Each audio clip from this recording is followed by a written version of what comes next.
Hey there, everybody. Taylor Holmes here from THiNC, Taylor Holmes Incorporated. Today we're talking about a mind job of a movie. There's no time travel. There's no parallelism or infinite universes. There's nothing tricky specifically about the movie, and yet it's tricky as all get out. Today we're talking about the movie The Alpines. I gotta open with this disclaimer and just say the first 50 to 75% of this film was a slog for me. It probably took me four sittings to get through it. And after the second or third one, I actually started searching for I needed to know what the hook was. I couldn't get a read on the film. I honestly expected a doppelganger to show up, or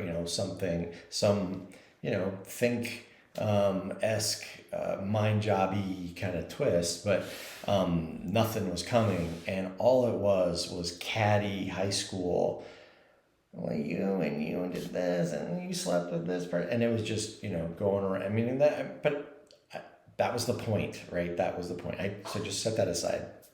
And as I was sort of pushing my way through, trying to figure out what the heck was going on, I suck at names. I suck at character differentiations. If you know anything about me, in my writing, you know that I have a really hard time keeping names straight, keeping characters straight, and that sort of thing.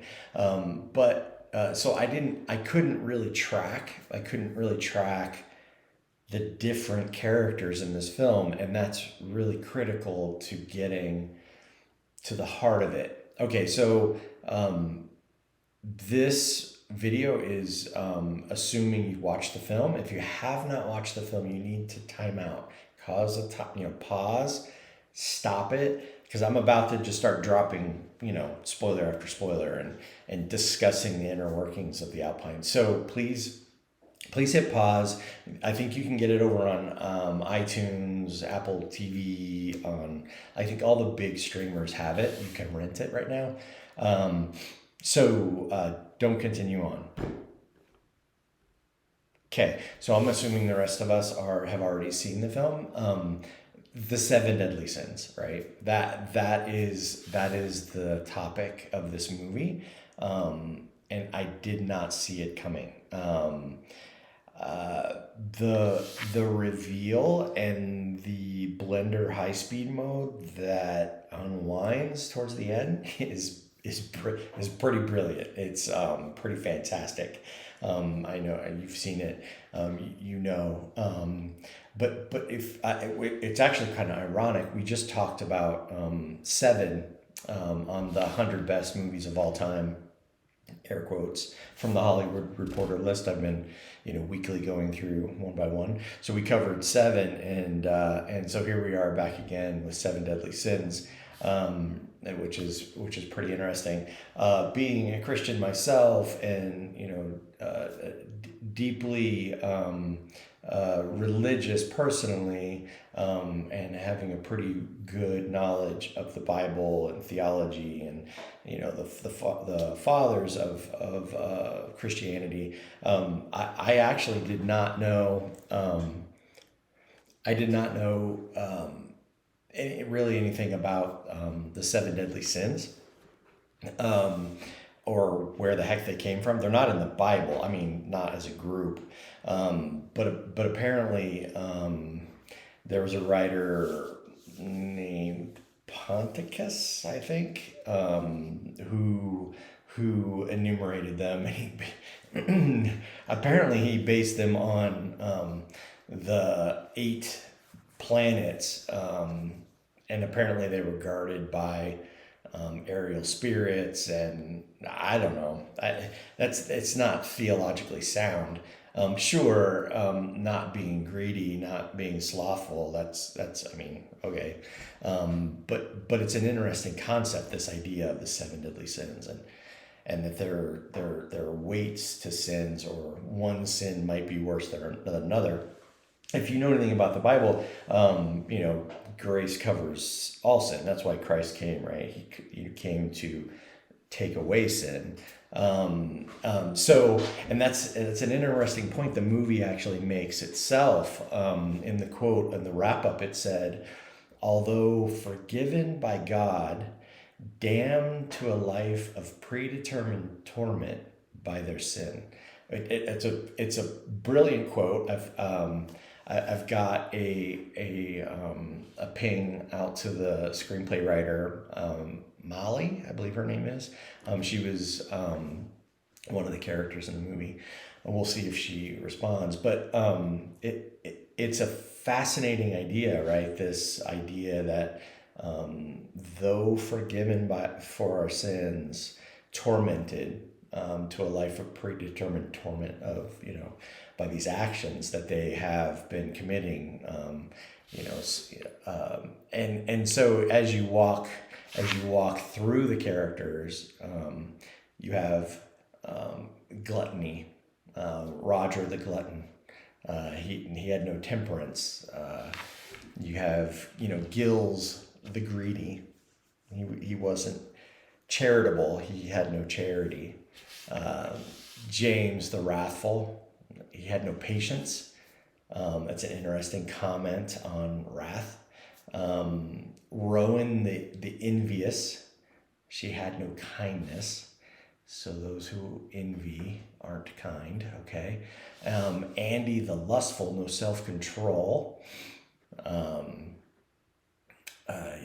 And then Zach the sloth, no zeal. Well, he had zeal at the end.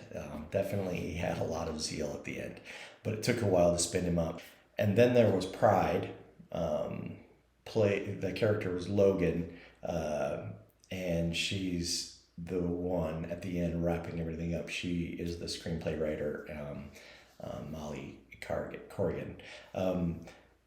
As you look through these, seven deadly sins, and you watch them play out, I immediately, once I saw that, and once I realized who the characters were, I zipped right back to the beginning and started over again and started watching.